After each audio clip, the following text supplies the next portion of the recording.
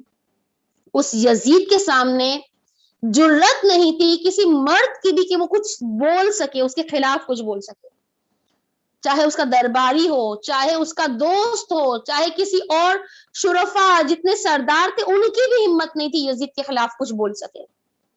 لیکن ایسے میں جناب زینب کس طریقے سے خطبہ دے رہی ہے، یبن الطلقا، اے طلقا کے بیٹے، اے ہمارے آزاد کردہ غلام کے بیٹے۔ ایک خاتون کا اس طریقے سے یزید کو بولنا، کس کے درمیان؟ 400 کرسی نشین، بعض روایت میں 700 کرسی نشین بیٹھے ہوئے ہیں۔ وہ کون ہے؟ جو اشراف ہے، جو ارباب ہے، جو مختلف قبیلوں کے سردار ہے، جو مختلف ملکوں کے اسٹیٹ کے سربراہ ہے، وہ سب موجود ہے۔ کسی کی ہمت نہیں تھی یزید کے خلاف بولنے کی، نہ کوئی بول سکتا تھا، ایسا یزید کا روب اور دبدبا تھا۔ اور ایسے میں جناب زینب، اور کن حالات میں، حالات کل آپ کے سامنے پیش کی، کن حالات میں؟ ایسے حالات میں ایک خاتون کا بولنا بہت بڑی بات ہے۔ جس خاتون کے بچے شہید ہوئے اس کے سامنے، جو اپنے بھائی سے جس قدر پیار کرتی تھی، وہ بھائی کا سر نوکے نیزہ پر دیکھ رہی ہے، بلکہ یزید کے دربار میں تو الگ تماشا دیکھا۔ کیا تماشا دیکھا؟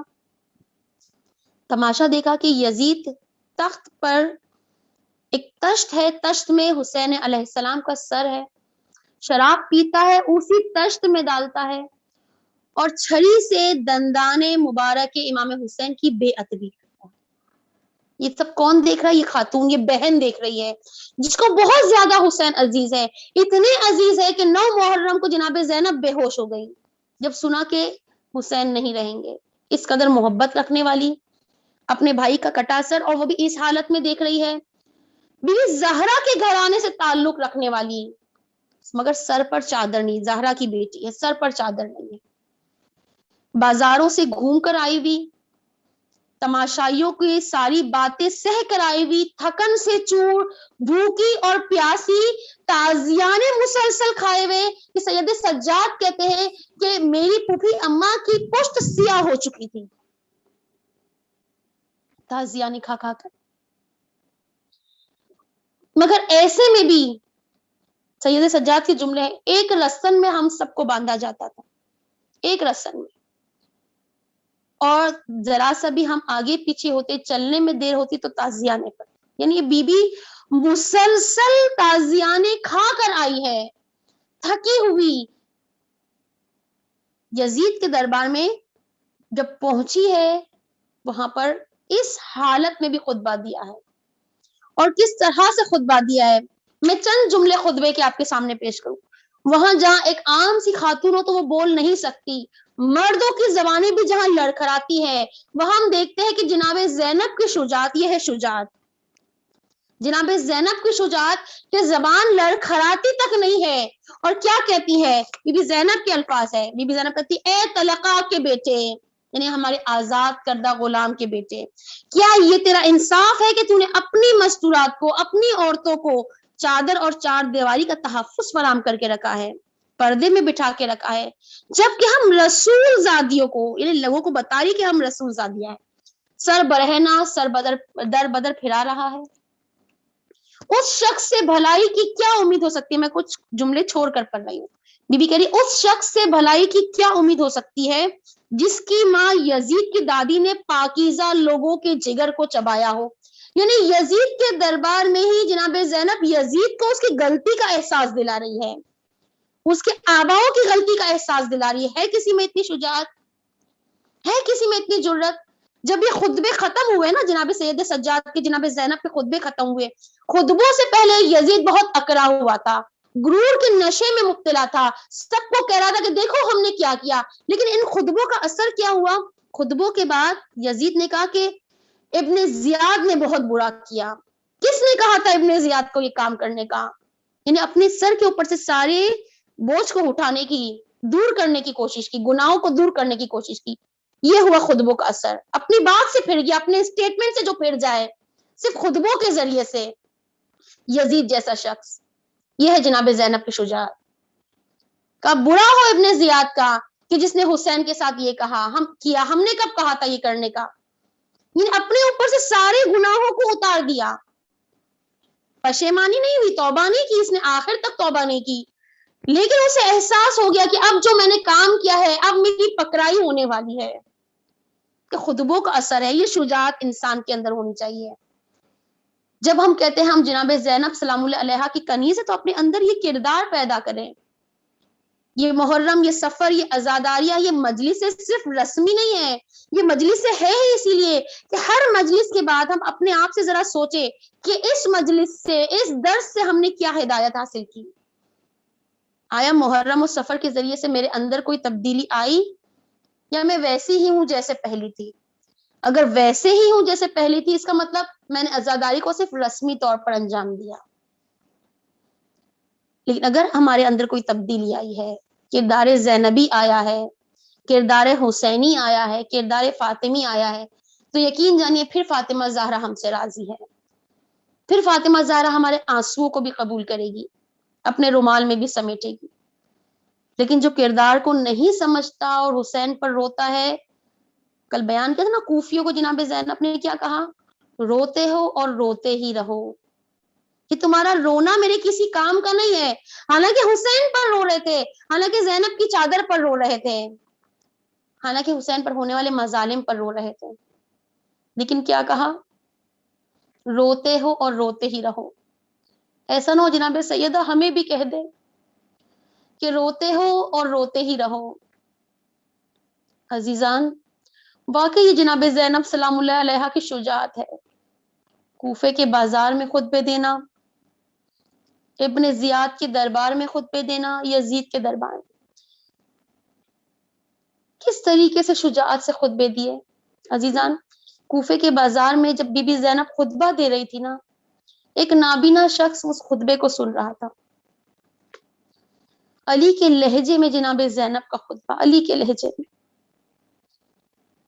ایک مرتبہ اپنے پاس والے سے سوال کرتا ہے یہ نابینا شخص کہ کیا علی کی، یہ تو علی کا لہجہ ہے، کیا علی کا کوئی بیٹا کوفے میں حاکم بنا کر آیا گیا ہے؟ اس شخص نے کہا نہیں، یہ علی کی بیٹی ہے جو خطبہ دے رہی ہے. نابینا کہتا ہے علی کی بیٹی اور اس طرح سے، اس انداز سے خطبہ دے رہی ہے، کاش میری آنکھیں ہوتی تو میں علی کی بیٹی کا دیدار کر سکتا. یہ شخص کہتا ہے کہ خوش نصیب ہے تو، خوش نصیب ہے تو کہ تیری آنکھیں نہیں ہے، تو نابینا ہے، کیونکہ جو منظر ہم دیکھ رہے ہیں خدا کسی کو نہ دکھائے. کہا کیا منظر دیکھ رہے ہو؟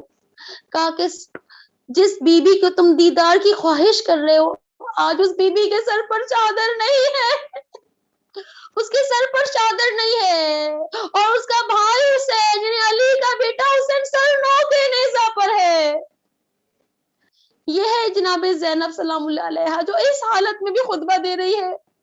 عزیزاً یزید کے دربار میں سب سے سخت وقت کون سا تھا؟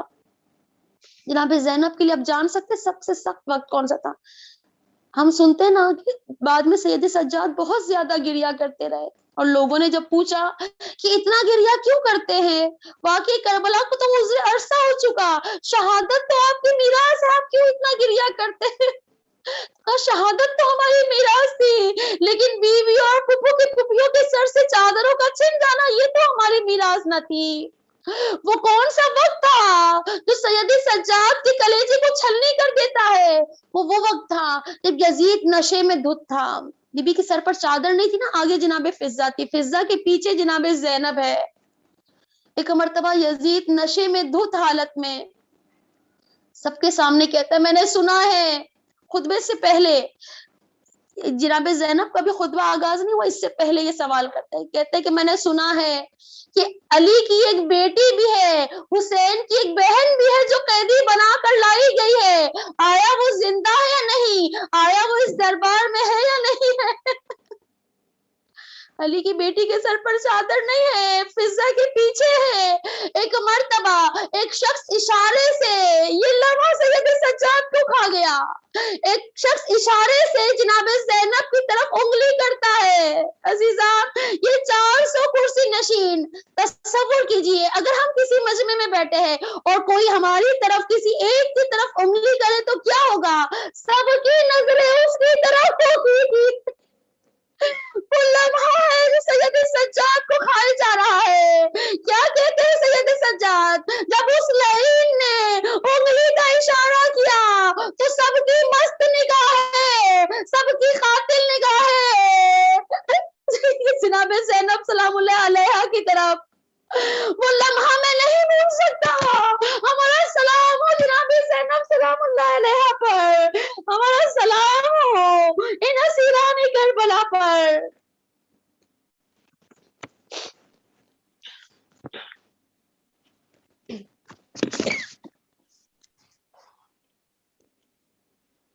لعنۃ اللہ علی القوم الظالمین، فسیعلم الذین ظلموا ای منقلب ینقلبون۔ ایک نظر تمام شہیدان کربلا و اسیران کربلا۔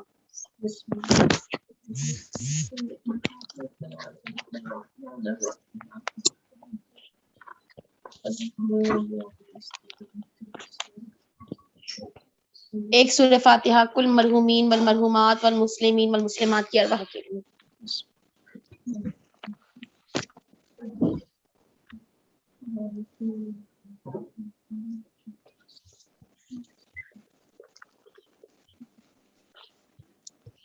با الہ ہماری اس قلیل مگر افضل ترین عبادت کو قبول فرما، ہمیں کردار زینبی پر چلنے کی توفیق عطا فرما، ہمارے تمام کے تمام گناہ صغیرہ و کبیرہ کو معاف فرما، تو رازق ہے سب کے رزق میں اضافہ و برکت عطا فرما، جو بے اولاد ہے انہیں اولاد صالحہ عطا فرما۔